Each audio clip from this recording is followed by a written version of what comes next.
सहनाववतु सहनौ भुनक्तु सह वीर्यं करवावहै तेजस्विनावधीतमस्तु मा विद्विषावहै। ओम शांति शांति शांति। वैदिक जीवन पद्धति इस कक्षा में पुनः आप सभी का हार्दिक स्वागत है, अभिनंदन है। बहुत सुंदर चर्चा हम कर रहे हैं। ऋग्वेद के स्वाध्याय में सुंदर सुंदर मोती के समान ये है वेद मंत्र, जिसके प्रभाव से हमारे स्वभाव में परिवर्तन होता है। हम अपने जीवन के जो महत्वपूर्ण कार्य हैं, जो कर्म हैं, जो हमारे कर्तव्य हैं, उन कर्तव्यों का ठीक ठीक निर्वहन हम कर पाते हैं। हम सबका यह ध्येय होना चाहिए कि जिस परम पिता परमेश्वर ने इस सुंदर से जीवन को दिया है और सुंदरतम जगत को हमारे उत्थान के लिए बनाया है, हम इस जीवन को और इस जगत को, इस सुंदर शरीर और सुंदर संसार को पाकर के उस प्रभु को ना भूलें। हम अपने इस झूठे अहंकार में कि हम बहुत सुंदर हैं, हम बहुत धनी हैं, बहुत बुद्धिमान हैं, ऐसा जो विचार आता है, या ये कहने कि हम ऐश्वर्यशाली हैं, इस संसार को पाकर के अपने अंदर जो अभिमान है उसको यदि हम स्थान देते हैं तो वह अभिमान हमारा केवल शमशान तक जाता है। वह अहंकार जो हमको पतित करता है, उससे हम कभी भी विशेष लाभ नहीं प्राप्त कर पाते हैं। मानव जीवन पाकर के भी यदि हम विशेष उपलब्धि न कर पाएं, अपने जीवन को दिव्यता से, भव्यता से, सरलता से, शुचिता, पवित्रता से न जी पाएं, तो ये हमारे लिए बहुत ही हानिकारक होगी, अकल्याणकारी होगी, कल्याण नहीं हो सकता है। इसलिए संसार में जो व्यक्ति परमात्मा के प्रति श्रद्धा रखता है और उसकी आज्ञा के पालन में अपने को चलाता है, वही सच्चा सुख, सच्चा आनंद प्राप्त करता है। आप दो प्रकार के व्यक्तियों को देखते हैं। एक व्यक्ति जो अध्यात्म मार्ग को चुनता है, जिसका आध्यात्मिक जीवन होता है, प्रभु की भक्ति, उसकी स्तुति, प्रार्थना, उपासना पूर्वक जीवन को जीता है। दूसरा व्यक्ति इससे विपरीत आचरण करता है, अर्थात वह ऐसे पथ का चुनाव करता है जहाँ पर कोई अध्यात्म नहीं, कोई धर्म की चर्चा नहीं, कोई भी किसी भी प्रकार से अपनी उन्नति चाहने वाला, जो झूठी उन्नति है, भौतिक उन्नति को ही जो सबसे ज्यादा महत्व देता है, ऐसा व्यक्ति जो भौतिकता को पसंद करता है, भौतिकता में रुचि रखता है, वह प्रभु की भक्ति से विमुख हो जाता है। और जो प्रभु की भक्ति से विमुख होता है, अर्थात उसकी आज्ञा के पालन में, उसकी शरणागति से दूर हटता है, तो वो कभी भी व्यक्ति सुखी नहीं रह सकता है। संसार का कितना भी हम धन ऐश्वर्य कमा लें, लेकिन जब तक उस प्रभु की भक्ति और उस प्रभु की शरणागति हमको प्राप्त नहीं होती है, जब तक हम प्रभु के भक्त नहीं बनते हैं, तब तक वास्तव में हम कभी भी सुख, शांति, आनंद की प्राप्ति नहीं कर सकते हैं। इसलिए हम प्रभु के भक्त बने। बहुत ही सुंदर आज का वेद मंत्र है, प्रभु भक्त बनूं ऐसा कि उससे कभी विमुख न हूं। वेद मंत्र का उच्चारण ओम बोधा में अस्य वचसो यविष्ठ महिष्ठस्य प्रवृत्तस्य स्वधावः पीयति त्वो अनुतो गृणाति वंदारुस्ते तन्वं मंदे अग्ने। ओम बोधा में अस्य वचसो यविष्ठ महिष्ठस्ते प्रभृतस्ते स्वधावः पीयति तो अनुतो गृणाति वंदारुस्ते तन्वं वंदे अग्ने। बहुत ही सुंदर भाव इस वेद मंत्र का। कहा कि यविष्ठ युवतम, बुराइयों को हमसे अधिक दूर करने वाले और अच्छाइयों का हमारे साथ संपर्क कराने वाले प्रभु। प्रभु ही हमारी जो जन्म जन्मांतरों की कुसंस्कार की प्रवृत्ति है, हमारे अंदर जो बुरे स्वभाव हैं, बुराइयां हमारे अंदर जो आ जाती हैं, उनको दूर करने का जो सरल और बहुत ही अचूक उपाय है वह है प्रभु की भक्ति। और प्रभु की भक्ति से सने हुए हृदयों में कभी भी वासना नहीं आती है, कभी भी वे बुराइयों से लिप्त नहीं होते हैं, वे अच्छाई के मार्ग पर चलने लगते हैं। ऐसे लोगों के लिए प्रभु की भक्ति ही सर्वोपरि है। प्रभु ही सबसे बड़ा धन है, क्योंकि बुराइयां यदि हम अपनाते हैं तो ये मीठा जहर है। क्षणिक सुख यदि हम अपनाते हैं तो क्षण भर का सुख और कई गुना, हजारों गुना उससे हमको दुख मिलता है। इसलिए बुराइयों से, दुर्गुणों से, दुर्व्यसनों से हटाने का प्रभु ही हमको मार्ग दिखाते हैं, प्रेरणा देते हैं। यही तो हम प्रार्थना करते हैं। ओम विश्वानि देव सवितर दुरितानि परासुव यद भद्रम तन्न आसुव। महर्षि देव दयानंद जी को यह मंत्र बहुत ही प्रिय था और इस वेद मंत्र में यही प्रार्थना की है कि हे परम पिता परमेश्वर, हे सकल जगत के उत्पत्ति करता प्रभु, आप हमारे दुर्गुण, दुर्व्यसन, दुर्व्यवहारों को दूर कर दीजिए तथा जो हमारे लिए कल्याणकारी गुण कर्म स्वभाव है उनको प्राप्त कराइए। हमारे लिए जो कल्याणकारी पथ है, हमारे लिए जो पथ्य है, अपथ्य नहीं है, उसका संयोग हमारे जीवन में हो। हम उससे कभी भी विपरीत आचरण करने वाले ना बने।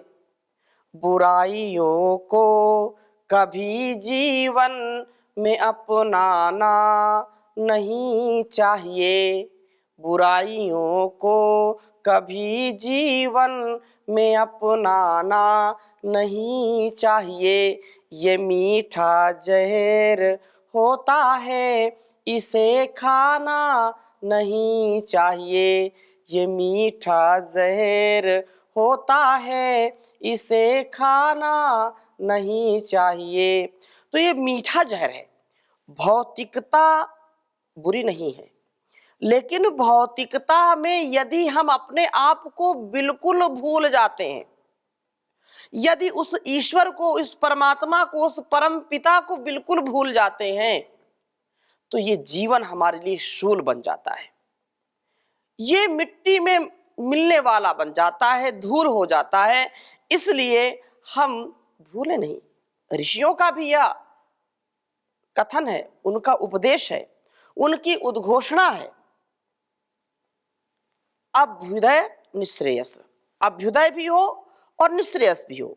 हमको भौतिकता में भी ऊंचे रहना है, अर्थात धन ऐश्वर्य के वयम श्याम पतयोरयिणाम, हम धन ऐश्वर्यों के स्वामी बने, लेकिन हिंसा से नहीं, छल कपट से नहीं, दुर्व्यवहार से नहीं। हमको भौतिकता में सुंदर शरीर, सुंदर संसार की रचना जो परमात्मा ने की है उसका भी उत्कर्ष करना है, लेकिन अहंकार से रहित होकर के करना है। तो यहाँ कहा कि बुराइयों से हमको दूर ले जाने वाले प्रभु और अच्छाइयों से संपर्क कराने वाले प्रभु, मैं मेरे अस्य इस महिष्ठस्य पूजा की प्रबल भावना से युक्त प्रभृतस्य प्रकर्षण संपादित वचसा प्रार्थना वचन को बोध जानिए सुनिए। मैं जो प्रार्थना करता हूँ सच्चे हृदय से प्रभु, उसको आप सुनिए। यही है प्रार्थना भगवन, मेरा जीवन निराला हो, परोपकारी सदाचारी वलंबी उम्र वाला हो। यही है प्रार्थना भगवन, मेरा जीवन निराला हो। तो ये जो प्रार्थनाएं हम करते हैं, जो हमारे अंदर स्तुति है, हमारे अंदर जो पूजा है, वो जो भाव है, पूजा का भाव, स्तुति का भाव, प्रार्थना का भाव, उसको आप सुनिए। ये एक प्रभु से एक भक्त की पुकार है। उस भक्त का जो प्रकर्षण बोलना है, उसकी जो स्तुति प्रार्थना वचन है, उसको आप सुनिए प्रभु। और स्वधावः आत्मधारण शक्ति संपन्न प्रभु, संसार में त्वहा कोई एक तो कुछ पुरुष पीयति आपकी हिंसा करते हैं, कभी आपका स्मरण नहीं करते हैं, संसार के विषयों में ही, उसकी ममता में ही, उसके झूठे अहंकार में ही लिप्त रहते हैं, आपके ध्यान से विमुक्त उनको किए रहती हैं वो वासनाएं। तो हाँ, कोई एक अनुगृणाती आपके जो दिव्य स्वरूप है उसकी भक्ति, उसके आपके स्तुति वचनों का उच्चारण करता रहता है। कोई विरला व्यक्ति ही विषयों से परांगमुख होता है, अर्थात विषयों से कोई विरला व्यक्ति ही दूर होकर के आपकी भक्ति कर पाता है, आपकी ओर झुकता है।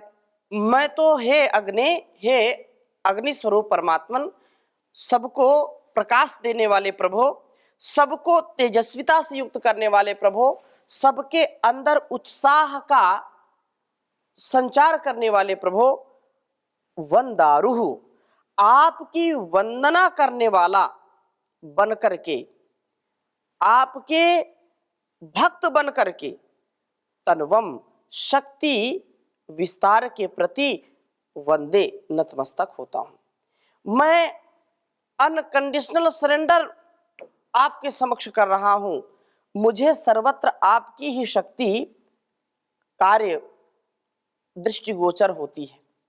आपका ये सारा संसार जिसने मुझको जीवन दिया है, जिसने मुझको शुभ संस्कारों से युक्त किया है, माता पिता गुरु आचार्य से लेकर के और इस संसार के ना जाने कितने लोगों के द्वारा मेरा जीवन पुष्पित हो रहा है, पल्लवित हो रहा है, भरण पोषण हो रहा है, आपकी ही शक्ति के द्वारा ये सब कुछ हो रहा है। यदि आप इन सब को शक्ति से युक्त ना करते, इन सब के अंदर वह सामर्थ्य ना देते, तो मेरे अंदर सामर्थ्य नहीं आता। जो इनके अंदर सामर्थ्य है, जो मेरे अंदर सामर्थ्य है, आप ही इन सब सामर्थ्यों के सागर हैं। आप ही सबको ऐसा सामर्थ्य, ऐसा बल प्रदान करते हैं, ऐसी शक्ति प्रदान करते हैं जिससे यह सारा संसार, सारा समाज, सारा परिवार चल रहा है। तो आपकी ही सर्वत्र मैं भक्ति से युक्त होकर के शक्ति आपकी मैं धारण कर सकूं, जिससे मेरा जीवन सुंदर बन सके और मैं दूसरों के लिए भी कुछ कार्य कर सकूं। जैसा कहा कि संसार में दो प्रकार के व्यक्ति होते हैं, एक कुछ भक्त होते हैं और कुछ प्रभु से विमुख होते हैं। मैं प्रभु भक्त बन करके रहूं, मैं आपसे कभी विमुख ना होऊं, शक्ति विस्तार को देखता हुआ मैं सदा आपके शरणागति को प्राप्त हूं, नतमस्तक मैं सदा रहूं।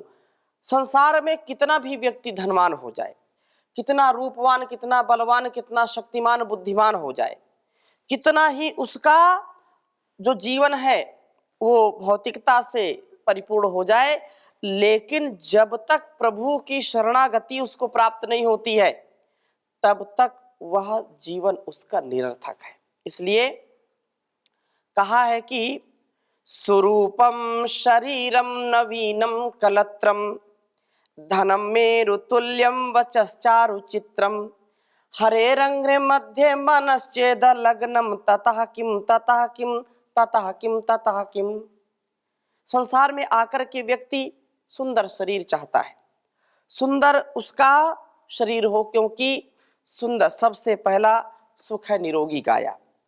व्यक्ति निरोगी है, सुंदर शरीर है, स्वरूपम शरीरम नवीनम कलत्रम, उसका जीवन साथी पति के रूप में या पत्नी के रूप में वो भी बहुत सुंदर है, ये भी बहुत बड़ा सुख है, वह भी सुंदरता से परिपूर्ण है। स्वरूपम शरीरम नवीनम कलत्रम धनम मेरुतुल्यम, धन भी पहाड़ जैसा लगा हुआ है, धन का कोई भी अभाव नहीं है, हर प्रकार के धन से व्यक्ति युक्त है। धनम मेरुतुल्यम वचश्चारु चित्रम, वह जो वाणी है वह भी बहुत ज्यादा चित्र विचित्र कथा करती है, अर्थात वाक्पटुता से युक्त है। उसकी बातों से लोगों में जो है बहुत जल्दी उसका प्रभाव पड़ता है वाणी का, क्योंकि वाणी की बड़ी शक्ति है। वाणी की शक्ति से हजारों लाखों करोड़ों लोग हमारे हो जाते हैं, और वाणी यदि ठीक नहीं है तो अपने ही पराये हो जाते हैं। तो ये भी सामर्थ्य ईश्वर ही देता है। यद वाचा न अभ्युतम येन वाग अभ्युद्यते तदेव ब्रह्मत्वम विद्धि नेदम यदिदम उपासते।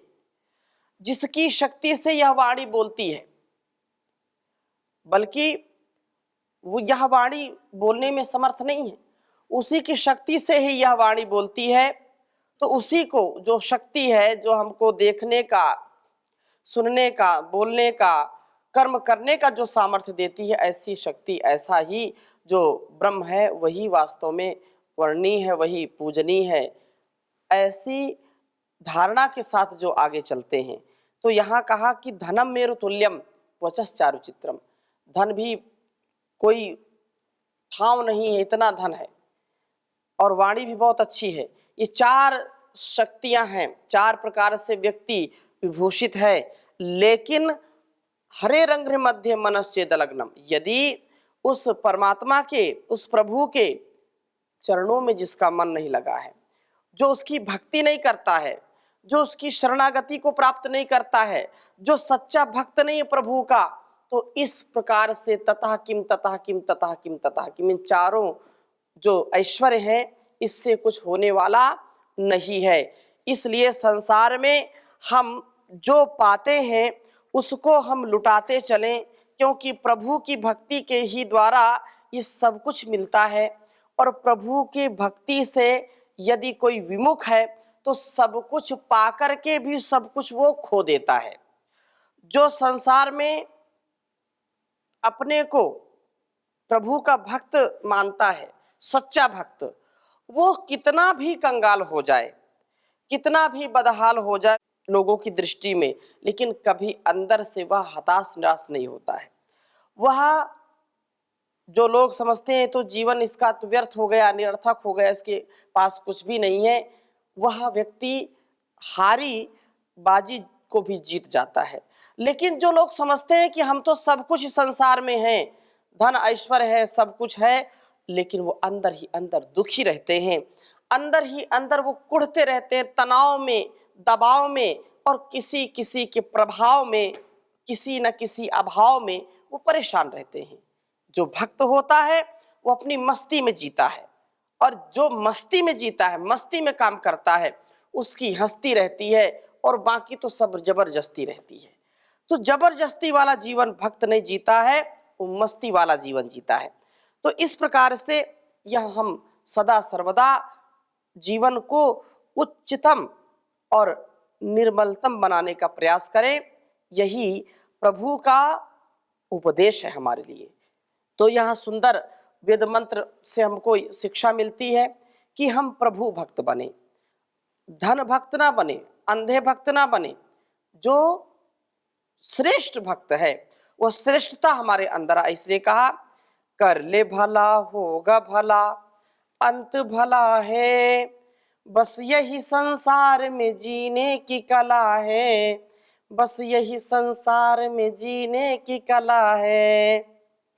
जिसने नेकी बदी को विचारा, भेद जीवन का समझा वो सारा, रंग भरी दुनिया में वह मुंह मोड़ चला है, रंग भरी दुनिया से वह मुंह मोड़ चला है, बस यही संसार में जीने की कला है, बस यही संसार में जीने की कला है।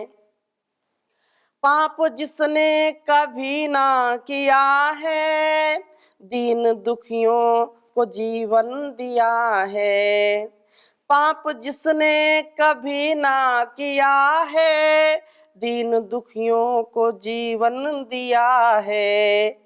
उनका हरा भरा बाग फूल फला है, उनका हरा भरा बाग फूल फला है, बस यही संसार में जीने की कला है, बस यही संसार में जीने की कला है। उस पिता की शरण में जो आया, ईश भक्ति में मन को लगाया। उस पिता की शरण में जो आया, ईश भक्ति में मन को लगाया। क्रोध की अग्नि में कभी वो नहीं जला है, क्रोध की अग्नि में वो कभी नहीं जला है, बस यही संसार में जीने की कला है, बस यही संसार में जीने की कला है। शोक सिंधु से चाहते हो तरना, भूल कर भी बुरा कुछ न करना। शोक सिंधु से चाहते हो तरना, भूल कर भी बुरा कुछ न करना। मान लो इसकी बड़ी बेमोल सलाह है, मान लो इसकी बड़ी बेमोल सलाह है, बस यही संसार में जीने की कला है, बस यही संसार में जीने की कला है।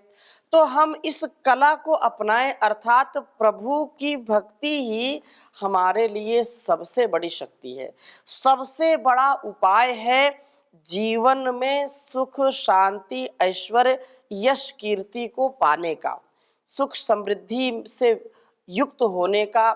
यदि इससे हम विमुख हो गए तो जीवन का अकल्याण ही अकल्याण है, क्योंकि प्रभु की भक्ति, क्यों वह प्रभु सब जगह विद्यमान है, सब जगह उसका ही बोलबाला है, और ऐसा बोलबाला है कि कण कण में जो रमा है हर दिल में है समाया, उसकी उपासना ही कर्तव्य है बताया। तो ऐसा वह तेजोमय आदित्यवर प्रभु है, निर्विकल्प है, निराकार है, वह साकार है। इस रूप में जो हमको सब दिखाई पड़ता है उसी का ही तो बनाया संसार है।